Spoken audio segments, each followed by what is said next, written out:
Safety Tater to the rescue.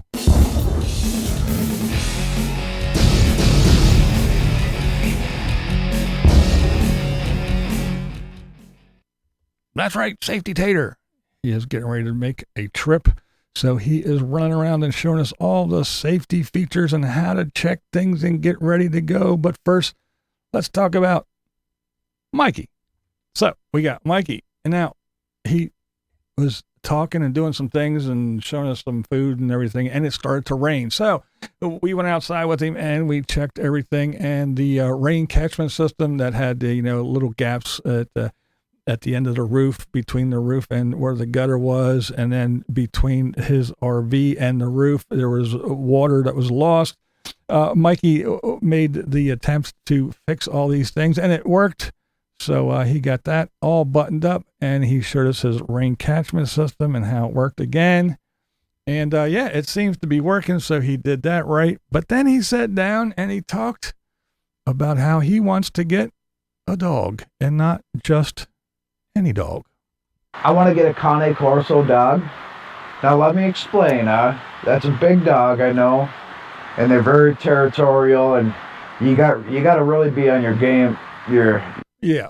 Well, a Cane Corso, it's a giant dog. They're very big. So the only thing I can say is that for one, that I guess, since Mike can't take care of himself, even though he claims to be self-sufficient, he still needs you to buy everything that he needs. I guess it's up to you to whatever dog he gets. But when he gets this Cane Corso, it's a giant dog, so it's going to need food. And so it's up to you people to feed it. And any vet bills, I'm sure you guys are going to have to take care of that. And I had a Mastiff, which was a big dog as well. And I know for a fact that vet bills for a dog that size are astronomical, because if you need to do anything like anesthesia or anything, it's not like putting a little yippy dog like Kevin has, to sleep or something while they do, any kind of procedure on. No, it's not a little ankle biter. It's a giant dog. It weighs almost as much as a human, if not as much as most humans. So to administer anesthesia, it is the same price as doing it for a human, and the procedures are very expensive. So when you're talking about a big dog like that, again, Mike can't afford screws and 2x4s and hoses and a pump for his RV. So how in the hell is he going to be able to afford a giant dog that weighs more than he does?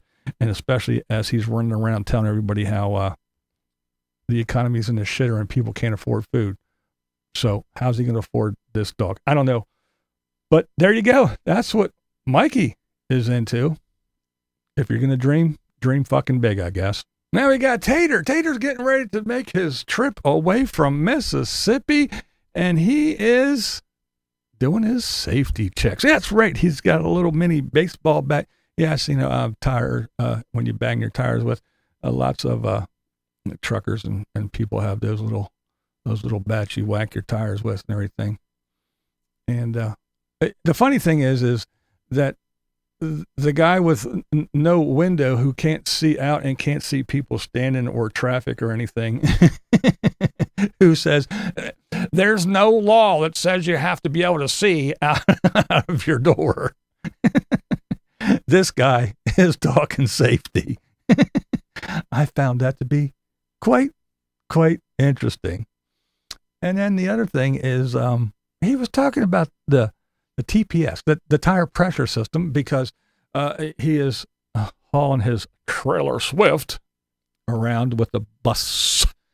So he wants to be able to make sure that he can monitor the tires. Now, I understand that. I understand the importance of checking your tires, and not just, looking at it and saying, well, the tread's okay, looking at that date to make sure that it is actually, they're not getting ready to blow out anyway because they're 10 years old or whatever. They sat on the shelf at some warehouse for 7 years, and then you bought them and you had them for 4 years, and now they're 2. But anyway, I won't get into all that. But here's my thing. These tire pressure systems that you hook up wirelessly through Bluetooth. Can you trust them? I haven't used it. I know there's a lot of things that you can use, Bluetooth for and connect wirelessly and everything. But that's the thing. You're out on the road with a bazillion other people and everybody's doing everything wirelessly.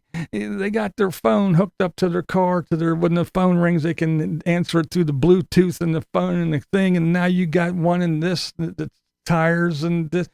Everybody's doing everything wirelessly through the air and through connectivity. And aren't you afraid that somehow all this shit's going to get kind of wacky and crossed? And again, you're sitting on a highway or somewhere or even out in quartzsite with a bazillion other people and everybody's shit's doing. I mean, just look at, you can't have internet. You have internet, but it's so slow and so bogged down and everything, even the phone services, because it's overrun. It's just bogged down. I don't know. I wouldn't trust too many things. I like a wire. I like some things to have a cord, a wire. I don't like the delay. I don't like the idea of everybody else on the planet is doing everything wirelessly. So how do we know that I'm not getting their signal and you're not getting mine and we're not, I don't know. I just don't trust them. Leave me a comment below, please. I know it's an old man thing. I'm old school. Even, I have a wireless thing to play guitar that I could hook up and I don't have to have a cord. I can run around, but I'm in this little room, so it doesn't bother me. So I still use a cord and I prefer that anyway, because again, it's just even my headphones that I have, my in-ears, they're wired. There's a cable, there's a cord. I have a wireless thing for that, but I don't like the delay. I don't like it. So let me know. What do you think? What's your opinion about everything on the planet being connected by Bluetooth? Do you trust it? All right. Now, speaking about connected and wires and everything, that jumbled mess of garbage shit behind his head and the steering wheel there at the driver's seat, that's still there. So Mr. Safety, he's not too worried about that jumbled garbage shit. And then, he does a big commercial for nutritional gummies. That's right. It's a little nutritional gummy. Now, let that sink in a minute. The word nutrition and tater in the same sentence. He's doing an ad. He is sponsored by a nutrition company. The guy who eats like a first grader with his tater tots and chicken fingers is going to be pushing nutritional aids. Are you fucking high? Again, the guy that doesn't want a window in his bus is talking about safety, and the guy who eats like a first grader is talking about nutrition. I just love it. I love it. I think it is amazing and awesome. And then while he's doing his safety thing, I found it interesting because we just talked about this. I think it was on Thursday, maybe, or right before.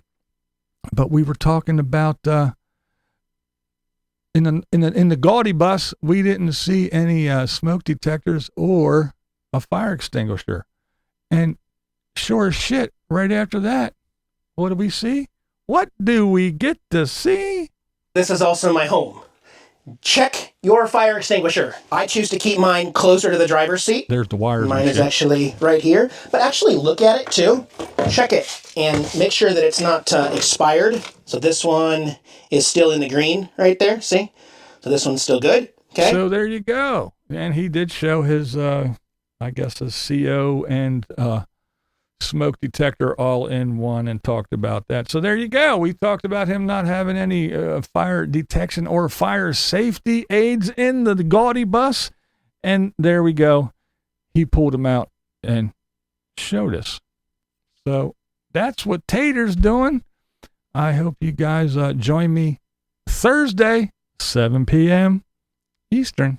It might be an interesting one. I think there might be some interesting people in the chat that you don't want to miss. So join me Thursday night, 7 p.m. Eastern time.